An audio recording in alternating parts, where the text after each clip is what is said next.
अस्सलाम वालेकुम। इस बार हमारे पास क्या है, आपके पास चैप्टर नंबर 2 और 3 फिजिक्स के, उसके अंदर आपके पास 3 मोशन की जो है ना इक्वेशंस है, मतलब हरकत के 3 मसवात हैं। इन 3 मसवात में से तीनों के तीनों जो है ना एग्जाम के लिहाज से इंपॉर्टेंट है, मतलब तीनों के तीनों पेपर के अंदर आती हैं। इसमें से जो आपके पास फर्स्ट इक्वेशन है, पहली बात तो ये तीनों आपके पास जो इक्वेशंस हैं उनके लिए ये डायग्राम है, ये ग्राफ है। समझ में आ रहा है? सबसे पहले आपने ये ग्राफ बनाना है, उसके बाद ग्राफ के बाद आपसे जो इक्वेशन पूछी जाए आपने वो लिखनी है। ये हमारे पास फर्स्ट है, फर्स्ट भी इसी ग्राफ से, सेकंड भी इसी ग्राफ से, थर्ड भी इसी ग्राफ से करनी है। समझ में आ रहा है? फर्स्ट में जो फर्स्ट पॉइंट है वो मुश्किल है, बाकी इसमें कोई चीज मुश्किल नहीं है। समझ में आ रहा है? पहली बार ग्राफ में यहाँ पर क्या है, जब कोई चीज यहाँ पर होती है स्टार्टिंग पॉइंट पे, बाद सब चीज क्या होती है, जीरो होती है। मतलब जब वक्त नहीं चला है, गाड़ी नहीं चली है, इसका मतलब गाड़ी की स्पीड जीरो है। वक्त नहीं चला है, इसका मतलब टाइम भी क्या जीरो है। तो स्टार्टिंग में क्या होता है, ये कहलाता है ओरिजिन, ओरिजिन शुरुआत, जहां पर दोनों क्या होते हैं, जीरो होते हैं। जैसे जैसे इसकी स्पीड बढ़ती जाएगी, जैसे जैसे इसकी स्पीड चाहे वो इस तरफ जाए या चाहे वो इस तरफ जाए, वैसे वैसे क्या होता जाएगा, टाइम भी क्या होता जाएगा, बढ़ता जाएगा। कोई चीज आगे जा रही है लाइन, इसका मतलब क्या है, वो चीज बढ़ रही है।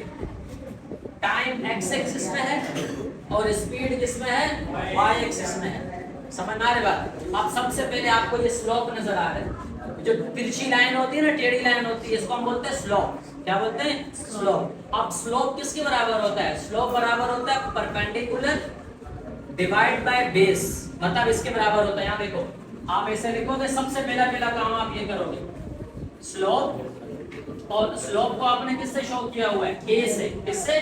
क्योंकि हमारा स्लोप एक्सेलरेशन है, एक्सेलरेशन को हमने क्या बोला हुआ है, ए है हमारे पास। स्लोप किसके बराबर होता है, परपेंडिकुलर, परपेंडिकुलर क्या चीज है, बी और सी, बी सी, क्या है ये, बी और सी। उसके बाद divide, perpendicular divide base, base क्या चीज है, ए से लेकर सी, बेस क्या चीज है, ए से लेकर सी तक। अब ये ए को लेकर सेम आपने, समझ आ रही बात? अब बी सी निकालना है आपने, बी सी को किस तरह निकालना है, समझना।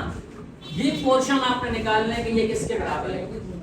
अब आप समझना, अगर मैं आपको बोलूं कि ये पूरा 10 सेंटीमीटर, हाँ, और ये 5 सेंटीमीटर है, तो ये आधा कितना होगा, पूरा 10 है, पूरा क्या है, ये 10 है, आधा 5 है, तो वो आधा भी 5 होगा। वो 5 आएगा कैसे, वो टोटल में से जो हमें पता है जब माइनस करेंगे तो ये आ जाएगा। समझ में आ रही बात? मतलब ये टोटल फॉर एग्जांपल 15 है, सही है, समझ में आ रही बात? और ये तो हमें पता है, ये समझो 5 है, तो ये कितना होगा, 10 कैसे आएगा, टोटल में से 5 तो क्या करेंगे, माइनस करेंगे। समझ में आ रही बात? या उल्टा, अगर हमें ये निकालना हो तो हम क्या करेंगे, टोटल में से इसको माइनस कर देंगे। मतलब ये जो BC है ना, BC, ये क्या होगा, टोटल, टोटल कितना है, B से लेकर D तक, वो तो 15 तो मैंने लिखा है। समझ में आ रही बात? टोटल है कितना, B से लेकर D तक। हम BC का मतलब है टोटल में से हम माइनस करेंगे इस हिस्से को, जब टोटल में से हम इस हिस्से को माइनस करेंगे तो ये आ जाएगा CD। समझ में आ रही बात? मतलब टोटल में से BD में से जब हम CD को माइनस करेंगे तो क्या आ जाएगा, BC आ जाएगा। तो BC की जगह आपने फर्स्ट स्टेप याद रखना है कि BC की जगह आपने ये लिखना है BD माइनस C। अब नीचे क्या लिखा हुआ है, AC। ये जो A से लेकर C तक है, ये देखो बिल्कुल सेम फासला है ना, O से लेकर D तक। हाँ, जितना फासला ये है उतना ही फासला नीचे भी है ना। तो आप क्या लिखेंगे, A से लेकर C तक की जगह क्या लिखेंगे, O से लेकर D, O से लेकर D तक। उसके बाद अब समझना लास्ट स्टेप, BD कहां से कहां तक है, यहां से लेकर यहां तक, यहां से लेकर यहां तक जो फाइनल है, मतलब टोटल वेलोसिटी जो हमारे पास है ना, वो क्या है, VF है। आधी वेलोसिटी VI है इनिशियल, और टोटल क्या है, VF है। तो BD की जगह आप लिखेंगे VF माइनस CD क्या चीज है, ये CD है, ये CD है, ये कौन सी वेलोसिटी है, VI है। OD, O से लेकर D तक को क्या नाम दिया, टाइम। ये T नीचे डिवाइड हो रहा है, याद रहेगा तो ये हो जाएगा AT is equal to VF minus VI। अगर मैं vi को यहाँ माइनस इधर आएगा तो ये हो जाएगा vi plus 80 is equal to, यहाँ क्या बच जाएगा vf। अब इसको सही करके लिखते हैं, vf is equal to vi plus 80। ये आपके पास फर्स्ट इक्वेशन ऑफ मोशन।